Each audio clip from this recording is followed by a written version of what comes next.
I need you to understand something before I tell you this story. Some people are born into love. Some people are born into wealth. Some people are born into families that celebrate their arrival like a long-awaited miracle. I was born into death. The moment I took my first breath, my mother took her last. They say she held on just long enough to hear me cry, just long enough to know I made it. And according to the midwife who was there that night, my mother whispered 7 words before she died. This one will break every chain. Nobody understood what she meant, including me. For most of my life, I believed I was cursed. Because everywhere I went, people whispered the same thing behind my back. That's the girl who killed her mother. My name is Shade, and this is the story of how pain tried to destroy me, but instead became the very thing that built me. I don't have memories of my mother. No lullabies, no gentle hands, no soft voice telling me I'm loved. My first memory is actually of silence. The kind of silence that lives in rooms where children are seen but not heard, where survival means learning to be invisible. But I do have one thing from her.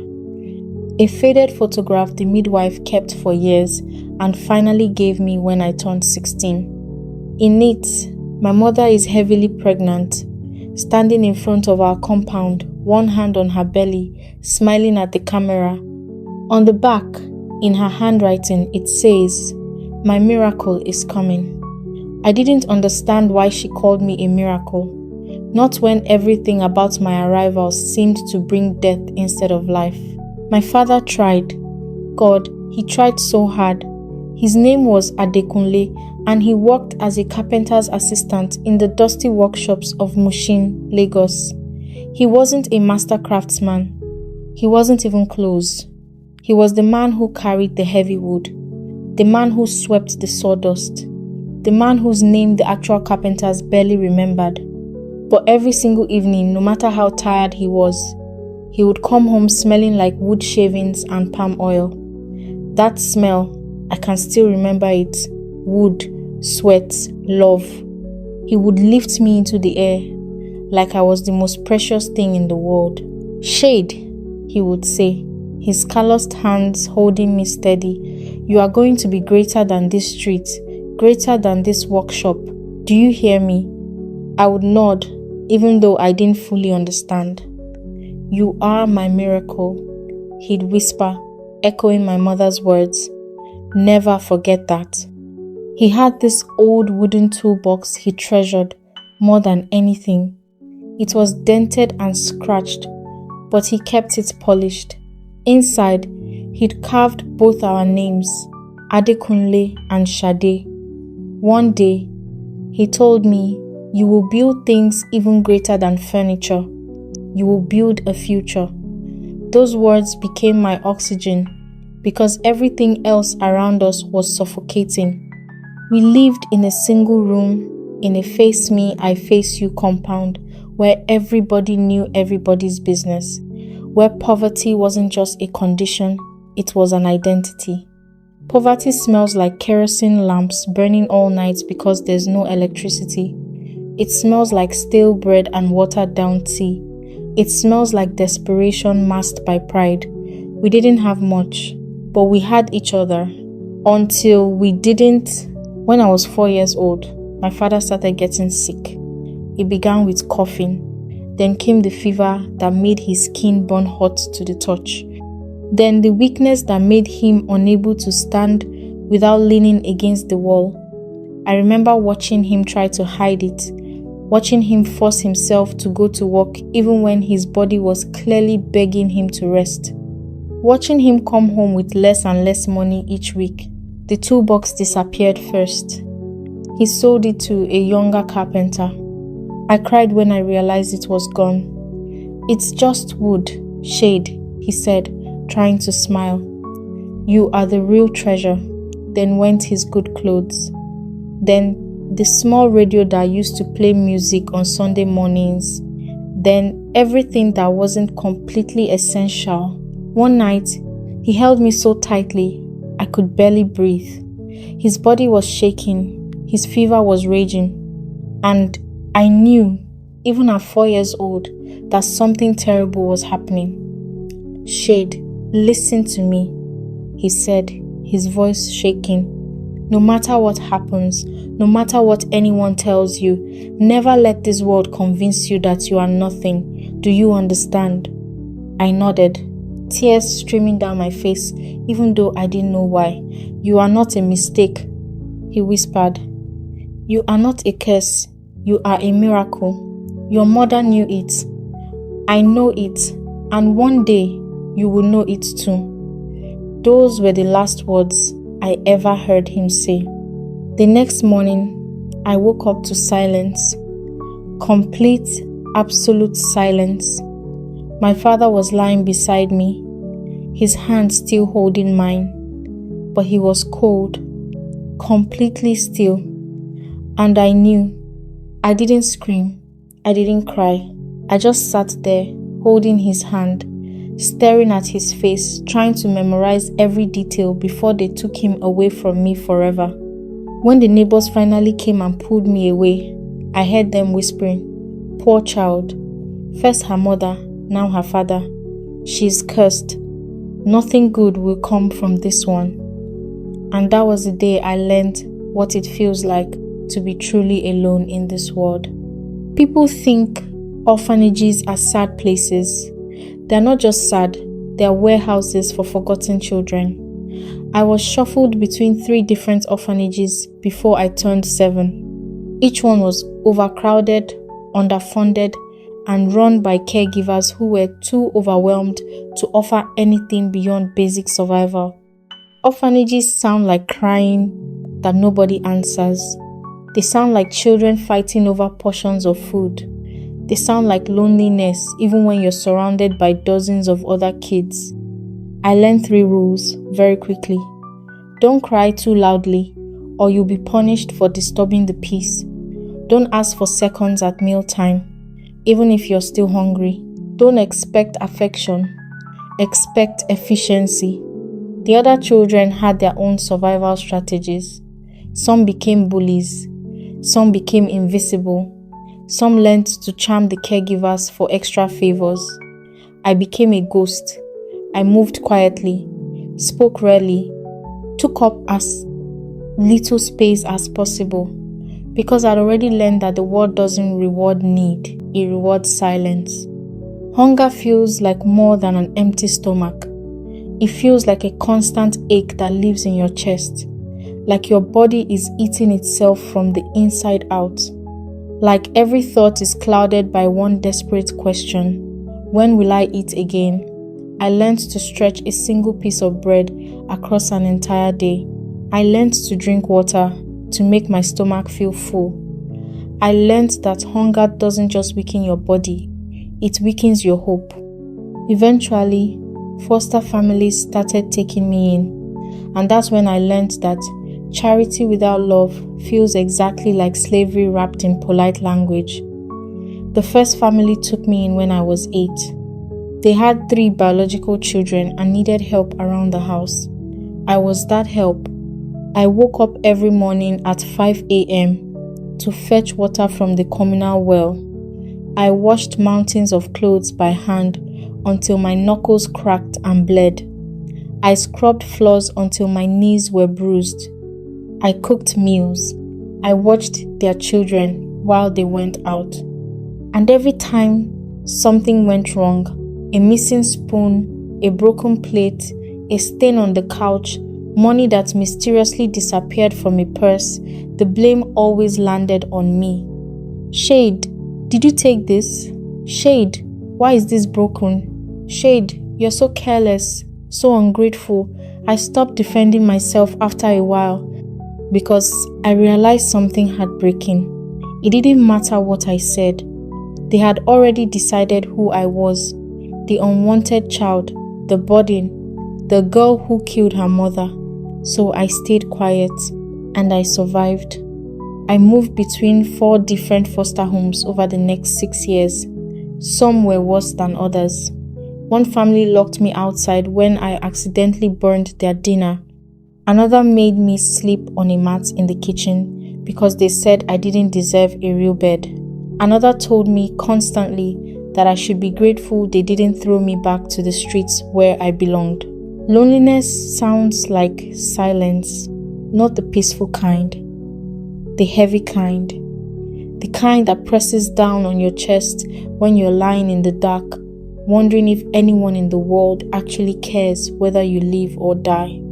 But something inside me refused to die, and that something was a secret dream. I discovered books when I was 9 years old. I didn't have toys, I didn't have friends, I didn't have parents, but I had books. I found them everywhere. Discarded textbooks in the market, old newspapers lining the shelves, borrowed novels from classmates who didn't understand why I was so desperate to read them. Books became my escape. Inside those pages, I wasn't the orphan girl scrubbing floors. I wasn't the child people whispered about. I was free. I could be anyone, go anywhere, become anything. And somewhere between the stories and the lessons, I discovered something that changed my life. I discovered law. I remember the exact moment it happened. I was 10 years old, watching a courtroom drama on our neighbor's television through their window. I wasn't allowed inside, but I stood there in the dark, transfixed. I saw a female lawyer stand up and defend someone everyone assumed was guilty. She was confident, articulate, fearless. She spoke with authority that commanded respect. And I watched her fight for someone who had no voice, someone everyone had already condemned. She won. And when the judge declared her client innocent, I saw something I'd never seen before. Justice. Not charity, not pity, justice. I thought, that's what I want to do. Not for money, not for fame, but because I wanted to give people what I never had. A voice, a defender, a chance. From that day forward, I became obsessed with learning. I memorized my textbooks because I couldn't afford to buy new ones. I studied under streetlights because our foster home didn't always have electricity. I asked questions in class until my teachers got tired of answering them. I wrote notes on scraps of paper and kept them in my pockets, reviewing them during every spare moment. Education became my weapon. Knowledge became my escape plan. And slowly, very slowly, I started to believe that maybe I could become something more than what everyone expected. One teacher, Mrs. Adeyemi, noticed. She was a literature teacher with kind eyes and a sharp mind. She wore Ankara dresses and always smelled like cocoa butter and wisdom. And for reasons I still don't fully understand, she saw something in me. She started keeping me after school to tutor me. She lent me books from her personal collection. She corrected my essays with red pen and encouragement. One afternoon, she asked me what I wanted to become. A lawyer, I said quietly, almost embarrassed. She didn't laugh. She didn't tell me to be realistic. She leaned forward and looked directly into my eyes. "Shade," she said slowly. "Do you know what I see when I look at you?" I shook my head. "I see a warrior," she said. "God sometimes allows storms to raise warriors, and you, my dear, have been raised in a hurricane." I didn't fully understand what she meant back then, but I held on to those words like they were a lifeline. When my foster parents refused to pay for my WAEC exam fees, Mrs. Adeyemi paid them herself. When I had no money for JAMB forms, she covered it. When I got admission to study law at the University of Lagos, she showed up at the foster home with a bag of supplies and told me, "Go and break every chain, Shade. Your mother prophesied it. Now go and make it true." I cried that day. because for the first time in my life, someone believed in me without conditions, and that belief became the foundation for everything that came next. I met Daniel during entrance coaching classes for university admissions. He was tall, quiet, and had this gentle confidence that made people feel safe around him. I noticed him because he noticed me, not in the way men usually notice women. He wasn't trying to flirt or impress. He was just present. He saw how I sat alone during breaks, how I avoided group conversations, how I flinched when people got too close emotionally, and instead of pushing, he respected it. He started small, offering me his notes when I missed the class, buying extra snacks and casually leaving them on my desk, offering me a ride home when it rained. For weeks, I didn't know how to respond. Kindness felt foreign, suspicious even. I kept waiting for the catch, for the moment he would ask for something in return, but it never came. One day, after class, he walked up to me and said, "You don't have to tell me your story, Shade, but I want you to know you don't have to carry everything alone." Something inside me cracked, not broken, but open. I started talking, slowly, carefully. I told him about my parents, about the orphanages, about the foster homes that felt like prisons. And he didn't pity me. He didn't try to fix me. He just listened. Daniel came from a completely different world. His father was a civil servant. His mother was a retired teacher. They lived in a modest but stable home in Surulere. They had family dinners. They went to church together. They celebrated birthdays, things I'd only read about in books. When he finally introduced me to his family, I was terrified. His father was kind but reserved. His siblings were polite but distant. But his mother, Mrs. Okonkwo, looked at me like I was a puzzle she couldn't quite solve. "So, Shed," she said during that first dinner, "tell us about your family." The table went quiet. Daniel reached under the table and squeezed my hand. "I don't have family, Ma," I said quietly. "I'm an orphan." Her expression didn't change, but I saw something flicker in her eyes. Judgment. "I see," she said, then changed the subject. But I felt it. That invisible wall between us. The unspoken question, is this girl good enough for my son? Despite that, Daniel and I grew closer.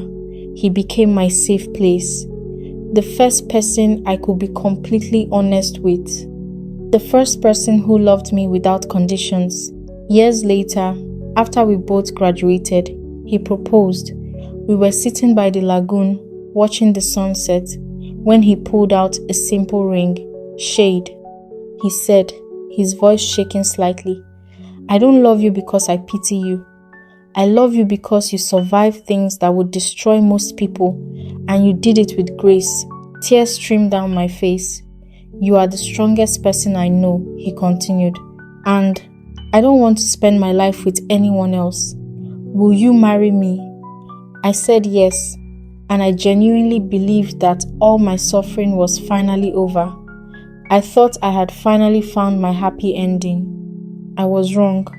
Pain hadn't left. It had just changed its face.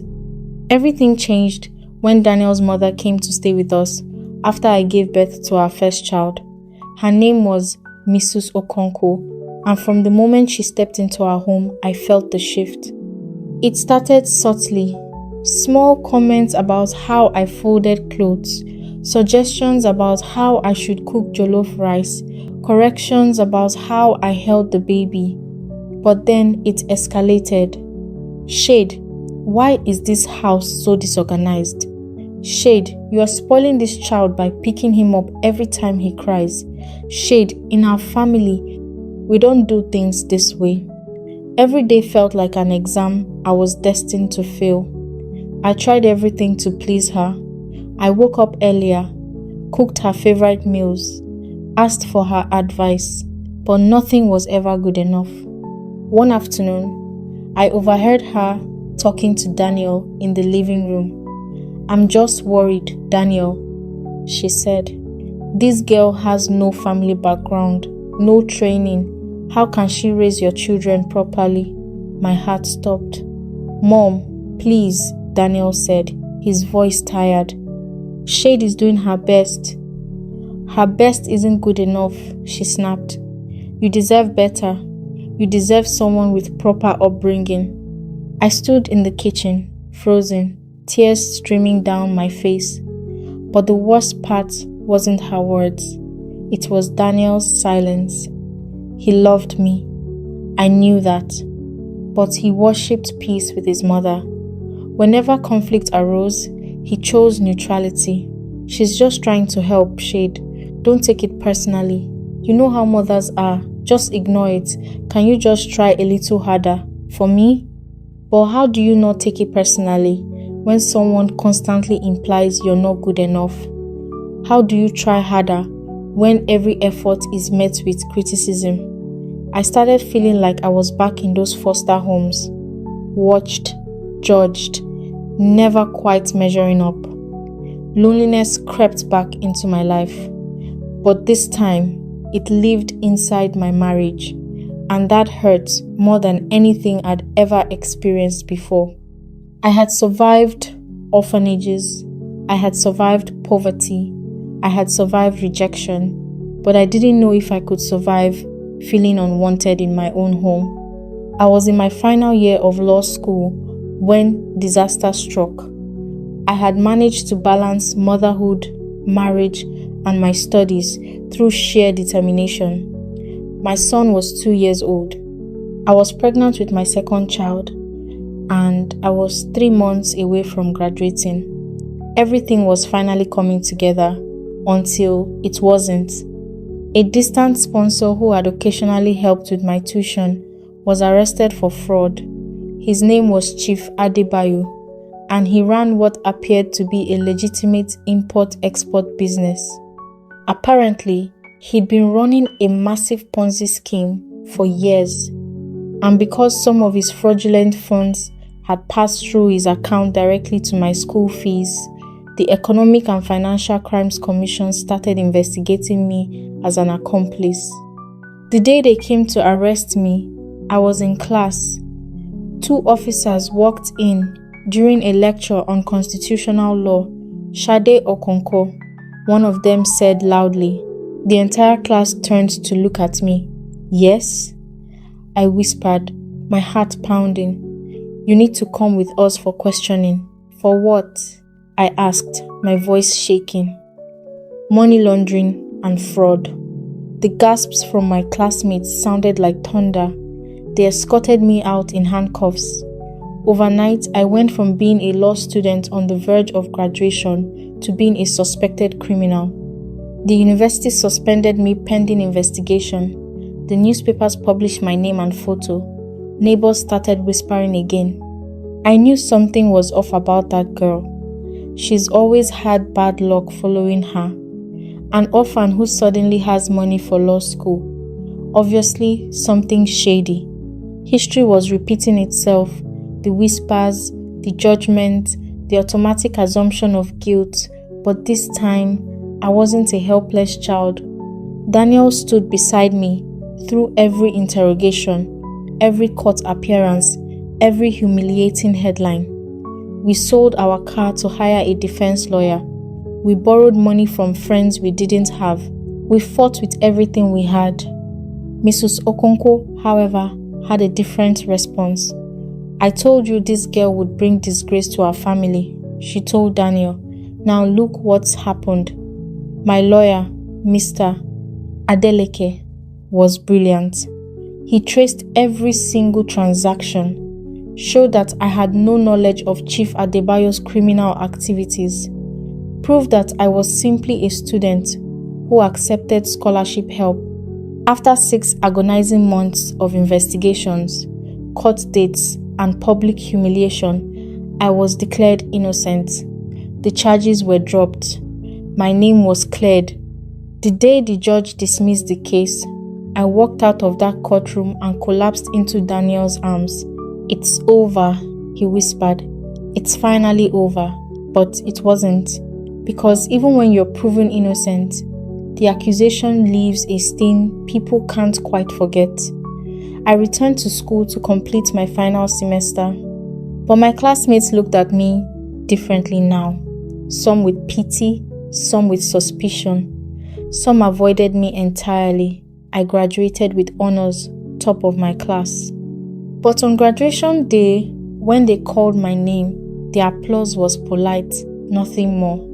I smiled for the photographs, but inside, I felt hollow, because I had learned a devastating truth.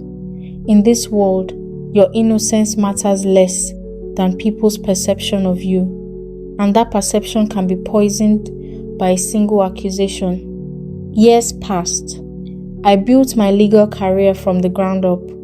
I started taking cases nobody else wanted, the difficult ones, the unpopular ones. I defended domestic workers accused of theft. I represented widows being cheated out of inheritance. I fought for street children falsely arrested. I gave voice to the voiceless, and slowly my reputation grew, not as the girl who was accused of fraud, but as the lawyer who fought for justice. My client base expanded, my income grew. I was featured in legal journals. I started speaking at conferences. Meanwhile, Daniel's business started failing. He had started an electronics import business with high hopes, but bad investments, unreliable partners, and an unstable economy destroyed it. We went from comfortable to struggling, and pressure does strange things to people. His mother's voice became louder. If you had married someone from a good family, they could have helped you. Shade is too focused on her career. She's not supporting you properly. A real wife puts her husband first. Daniel never defended me anymore. He just absorbed her poison, silently, and slowly it changed him. He started resenting my success. Every case I won felt like a reminder of his failure. Every speaking engagement felt like an insult to his manhood. One night, after another argument about money and responsibility, I tried to talk to him. "Daniel, we're supposed to be a team," I said. "Why does my success feel like a threat to you?" He looked at me with eyes I didn't recognize anymore. "Because you don't need me, Shade," he said bitterly. "You never did." "That's not true," I said, tears streaming down my face. "Isn't it?" He shot back. "You survived orphanages. You survived poverty. You survived being accused of fraud. You survived everything. You don't need anyone. I need you," I whispered. "No," he said coldly. "You need a husband who doesn't make you look weak, and I can't be that person." Then he said the words that broke me. "Maybe you're too strong to be a wife, Shade." I stared at him, unable to breathe. Maybe that's why everything is falling apart. You can't just let someone lead. You always have to be in control. You always have to be the strong one. "So what are you saying?" I asked, my voice shaking. "I'm saying I can't do this anymore." He left that night, moved in with his mother, filed for separation, left me alone with our 3 children. Our son was 10, our first daughter was 7, our second daughter was 4. That night, after I put the children to bed, I sat in the dark living room alone, and for the first time in years, I broke, not quietly, not gracefully. I sobbed until my throat was raw. I screamed into pillows until I had no voice left. And then, I did something I'd never done before. I went to the medicine cabinet and stared at the bottles of pills, paracetamol, antibiotics, sleeping tablets. I stood there for what felt like hours, holding those bottles, thinking about how easy it would be to just stop fighting, to just let go. I was tired, so tired. Tired of proving myself, tired of surviving, tired of being strong. I unscrewed the cap of the sleeping tablets, poured a handful into my palm, and then I heard it. A small voice from the hallway. "Mommy?" I froze. My youngest daughter, Temi, was standing in the doorway, rubbing her eyes. "Mommy, why are you crying?" I quickly wiped my face and put the pills back. "I'm okay, baby." I lied, just tired. She walked over and climbed into my lap. "Don't be sad, Mommy," she whispered. "You're my hero." Those 4 words saved my life that night. "You're my hero." I held her tightly and cried silently into her hair. And I made a decision. I wouldn't survive just for me anymore. I would survive for them. For my children, who needed to see that you can be broken and still come back, that you can be abandoned and still stand, that you can lose everything and still build again. That night, something shifted inside me. I stopped seeking approval. I stopped shrinking myself to make others comfortable. And I decided that if I was going to survive this, I would do it on my terms. That decision changed everything. But what I didn't know was that my biggest test was still coming, and it would require me to do something I never thought possible. And as I sat there holding my daughter that night, I remembered the words my mother whispered before she died. "This one will break every chain." I didn't understand those words then, but very soon, life was about to show me exactly what those chains were. And breaking them would cost me more than I ever imagined. If this part of my story touched you, don't forget to like, comment, and subscribe. Turn on your notification bell so you don't miss the next chapter, because the next part of my story is where everything changes.